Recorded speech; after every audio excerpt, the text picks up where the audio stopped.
Bonjour et bienvenue pour ce nouveau tutoriel Excel 2013.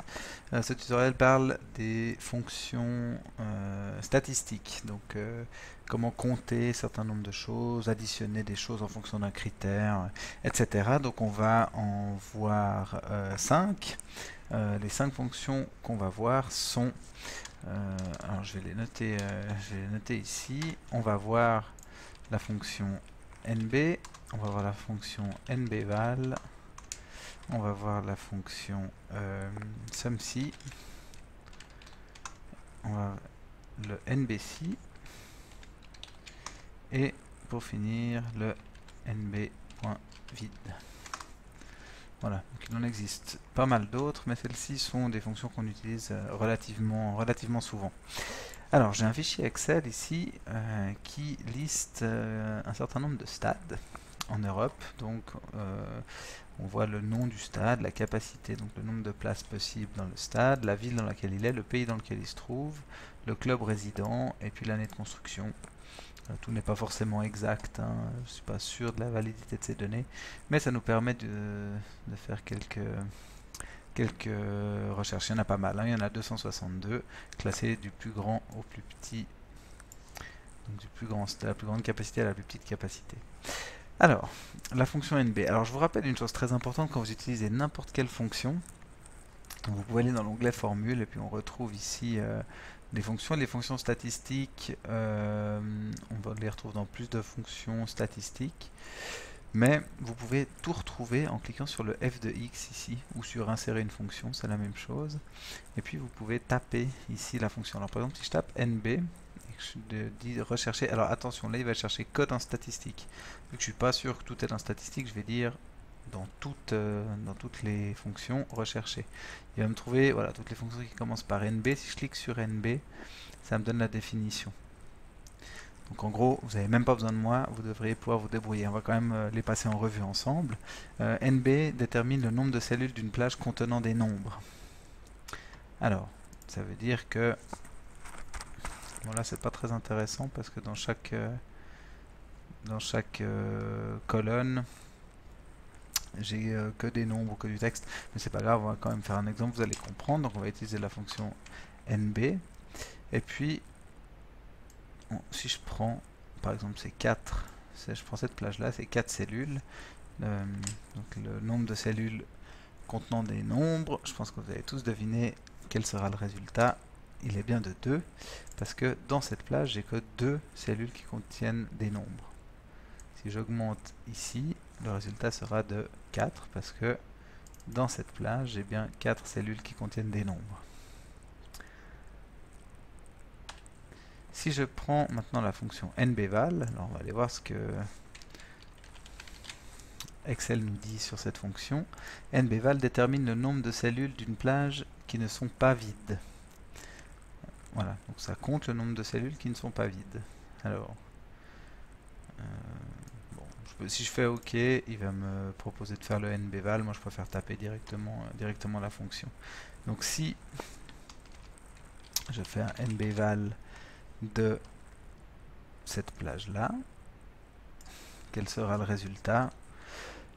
Vous avez deviné, le résultat est de 2. Effectivement, on n'a que 2 cellules dont le résultat, dont le contenu n'est pas vide. NBval, ça peut être utile si on vous dit combien il y a de stades. Bon, alors là c'est facile parce qu'on a le rang, mais on pourrait faire si on n'avait pas cette colonne rang, on pourrait faire un NBval de toute cette colonne, pour autant que tous les noms soient bien renseignés, qu'il n'y ait pas de cellules vides. Non, il n'y a pas de cellules vides. Voilà, 262, il y a 262 stades, par exemple. Le SUMSI. Là, on rentre dans quelque chose d'un tout petit peu plus compliqué. On va aller voir la définition sum.si. Je recherche ça dans toutes mes fonctions. Rechercher. Additionne les cellules spécifiées selon un certain critère. Alors, je peux définir un critère, c'est-à-dire, je vais pouvoir additionner, par exemple, toutes les capacités qui se trouvent en Espagne. Par exemple, si on me demande le résultat, quelqu'un me demande, je veux savoir combien il y a de places dans les stades en Espagne. Alors, on va utiliser un SumSci. Combien de places, combien de capacités dans le pays qui est Espagne. Alors manuellement, on ferait, alors là on regarde Espagne, ok, alors je prends celui-là, plus, quel est le suivant? Là c'est encore Espagne, donc plus celui-là, tac tac tac tac tac tac tac tac tac tac, est-ce que j'ai encore un Espagne? Je vais peut-être louper un, non, j'en ai un large, je vais encore additionner ça. Évidemment, si je dois faire ça à la main, c'est assez compliqué, et puis surtout je risque de faire des erreurs. Donc on va utiliser un SumSci. Alors, quelle est la plage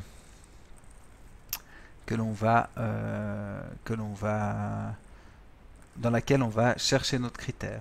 Donc là, il ne faut pas se tromper. Hein. Plage, c'est la plage dans laquelle on va chercher le critère. Notre critère sera Espagne. Donc la plage, c'est là-dedans. C'est là-dedans qu'on va chercher notre critère.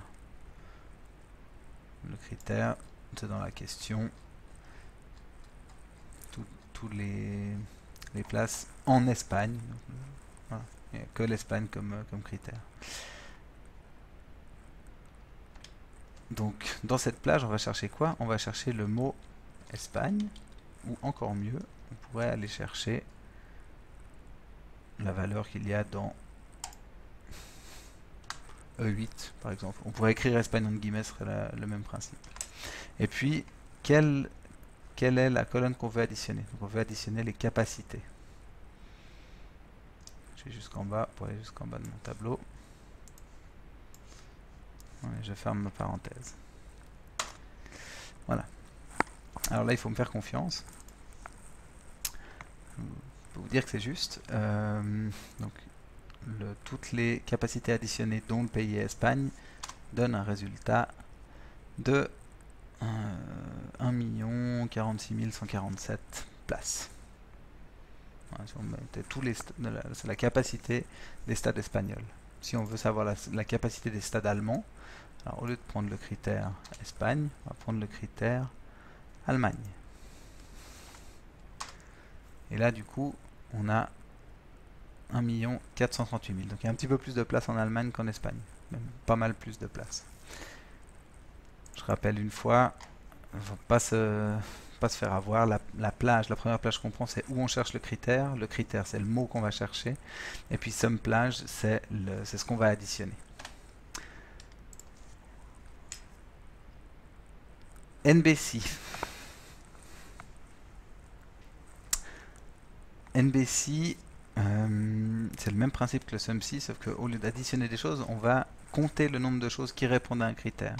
Par exemple, on pourrait dire combien il y a de stades espagnols là-dedans. Un petit peu plus facile que le SumSci.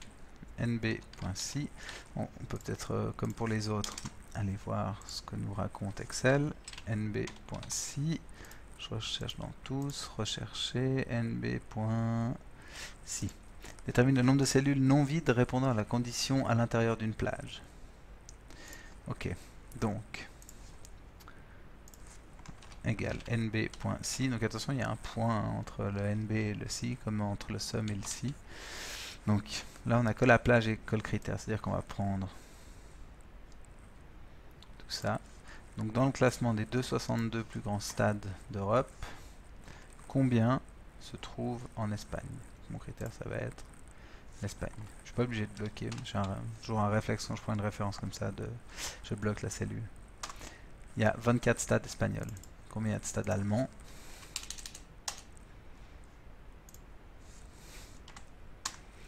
« 33.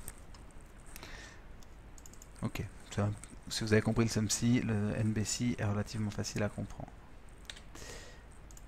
nb.vide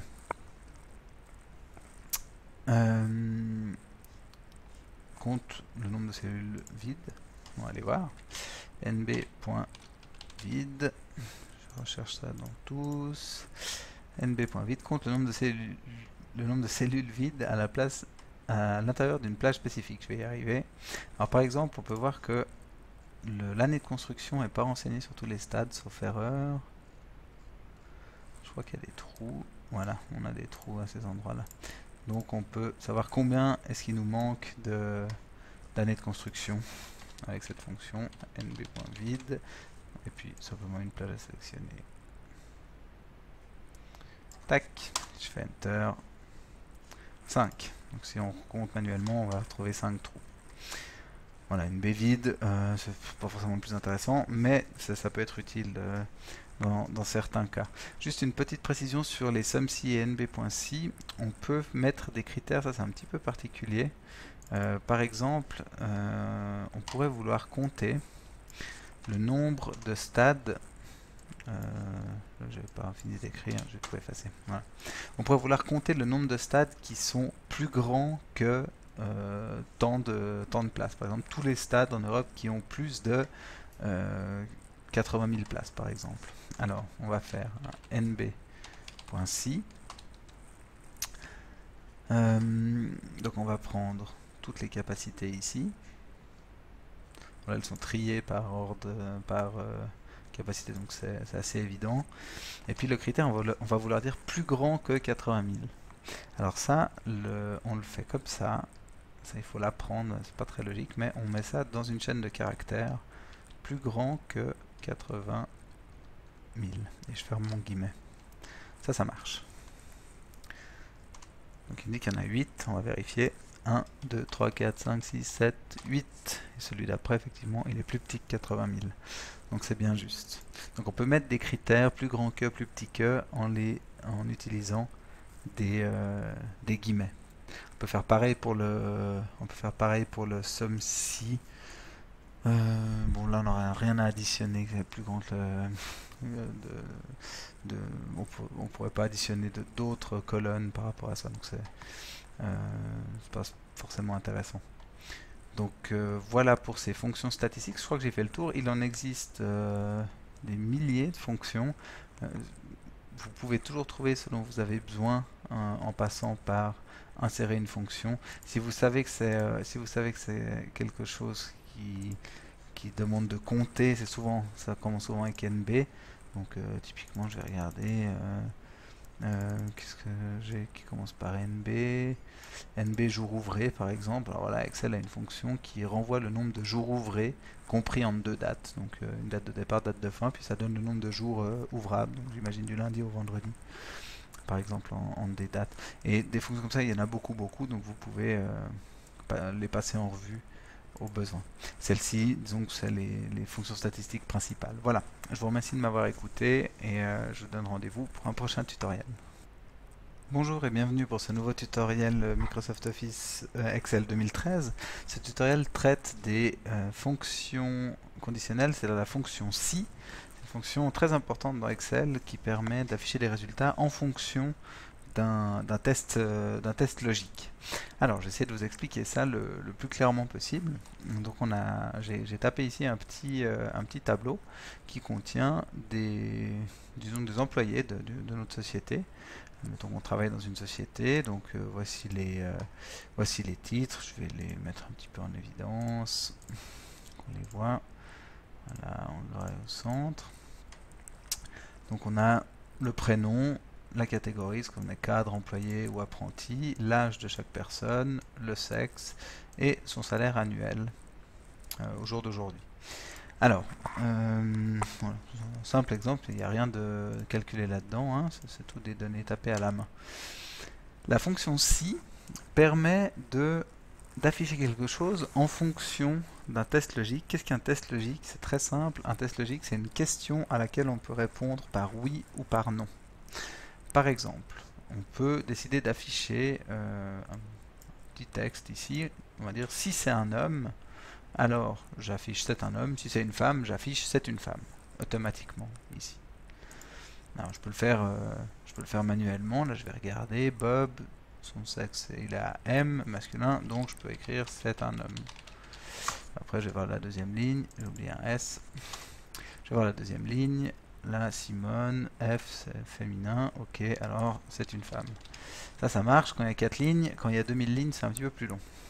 C'est pour ça que c'est intéressant d'utiliser une fonction si. Ce qu'on va faire ici, c'est qu'on va donc utiliser cette fonction si. Et puis donc le premier paramètre de la fonction, c'est le test logique. Quelle question on va poser pour savoir si sur cette ligne-là, on a affaire à un homme ou une femme. Alors, ce qui me paraît pas mal d'utiliser, même le seul moyen, c'est d'utiliser la colonne D. Et on veut savoir si la valeur qui est dans cette colonne-là est égale à M. On est d'accord? Si je pose cette question, est-ce que la valeur qui est dans cette cellule-là est égale à M? Si c'est le cas, alors ça veut dire que c'est un homme. Sinon, ça veut dire que c'est une femme. D'accord?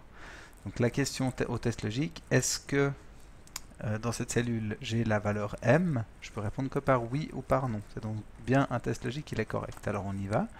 Comment est-ce qu'on fait ça? On prend cette cellule-là et puis on utilise un opérateur logique.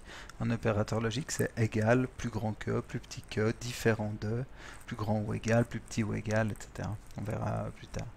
Donc si cette valeur, donc là on va dire, est égale à M, attention c'est du texte, donc du texte je le mets en guillemets, alors j'affiche, point virgule, valeur si vraie. Si ce test est vrai, j'affiche du texte aussi, donc en guillemets, c'est un homme. Un homme. Ferme les guillemets. Point virgule, je tombe dans mon argument valeur si c'est faux. Donc si ce test là est faux, si D2 n'est pas égal à M, alors j'affiche c'est une femme. Je pourrais mettre ce n'est pas un homme. On peut affirmer que si c'est pas un homme, c'est que c'est une femme. On va rentrer dans les considérations plus philosophiques. Voilà, si je fais Enter, on va voir si ça marche. Ça me dit bien que c'est un homme pour cette ligne. Si je recopie cette formule vers le bas, ça marche bien. Simone, c'est une femme. Quentin, c'est un homme. Marie, c'est une femme. Donc il a utilisé la recopie de formule, hein, que j'ai recopié vers le bas sans rien bloquer. Ma zone de mon test logique s'est aussi adaptée, elle a aussi descendu. Donc ça marche bien. Voilà comment est-ce qu'on utilise la fonction si. Alors évidemment, là c'est pas très intéressant d'écrire c'est un homme, c'est une femme, ça ne nous sert pas à grand chose, je vais supprimer ça. On va prendre un exemple réel. Admettons que notre grand patron nous a dit que si la personne... Alors lui il va pas forcément utiliser le mot si dans sa phrase, c'est là qu'il y a une petite complexité. Il va nous dire... les salaires annuels pour l'an prochain, il faut augmenter les gens qui ont plus de 40 ans de 5% et les gens qui ont moins de 40 ans, on les augmente que de 2%. Alors juste pour avoir un petit repère visuel, je vais le taper ici. Si c'est plus de 40 ans, alors augmentation de 5% et moins de 40 ans, on augmente seulement de 2%. Voilà, on augmente un petit peu plus les personnes qui sont plus âgées. Alors là, il y a juste un problème, c'est plus de 40 ans, moins de 40 ans, on va avoir un problème, qu'est-ce qui se passe si c'est égal à 40 ans? Donc, il faut voir la phrase exacte de ce que nous a dit notre patron, et puis il nous a dit pour les plus de 40 ans, 5%, et pour les autres, 2%. Ça veut dire que si on a 40 ans, on est dans... Donc ça va être pas moins de 40 ans, mais ça va être 40 ans ou moins. Comme ça, on a tout le monde. Ceux qui ont 40 ans pile, 40 ans ou moins. 2%. Ok, c'est juste un petit repère visuel, ça sert à rien dans le calcul. Alors, on va afficher l'augmentation.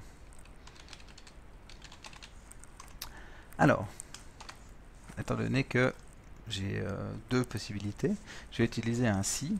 Et puis, il va falloir que je pose une question. Quelle question je vais poser pour savoir si la personne a plus de 40 ans ou moins? Alors, je vais utiliser la colonne âge.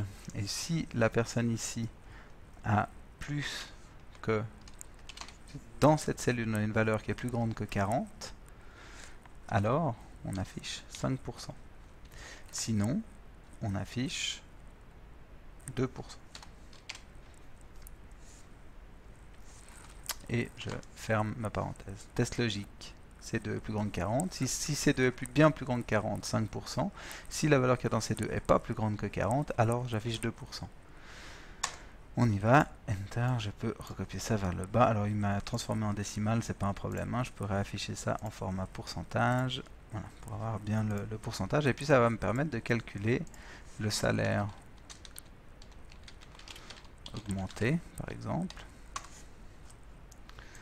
Le salaire augmenté, ça va être quoi? Ça va être ce salaire-là donc le salaire de l'année d'avant, plus le salaire fois le pourcentage d'augmentation. Et puis je peux recopier ça vers le bas. Ça veut dire que automatiquement, Quentin, qui a 24 ans, son salaire pour l'année prochaine, il a augmenté de 2%. J'aurais carrément pu faire directement le calcul sans passer par cette colonne augmentation. Je vais la supprimer. Alors évidemment, ça ne marche plus parce que j'ai des références qui ont disparu. Comment on fait pour faire directement le salaire augmenté? On y va un petit peu plus vite. Donc le test logique est le même. Si la valeur qui est dans âge est plus grande que 40, alors je vais prendre ce salaire plus ce salaire fois 5%. Je calcule directement l'augmentation. Ça pour vous dire que, j'ai oublié la valeur s'il faut, si la valeur est fausse, alors je prends le salaire annuel plus le salaire annuel fois 2%. Tout ça pour vous dire que entre deux points virgules, on peut taper tout ce qu'on veut. On peut même retaper des nouvelles fonctions si on veut. Donc ça marche très bien. Ça me calcule directement le salaire augmenté. Et puis si tout d'un coup on s'est trompé, Quentin n'avait pas 24 ans mais il avait 42 ans, soyez bien attentifs à ce qui se passe dans F4. Si je tape 42 au lieu de 24, automatiquement son salaire il est adapté parce qu'il passe dans la catégorie des plus de 40 ans.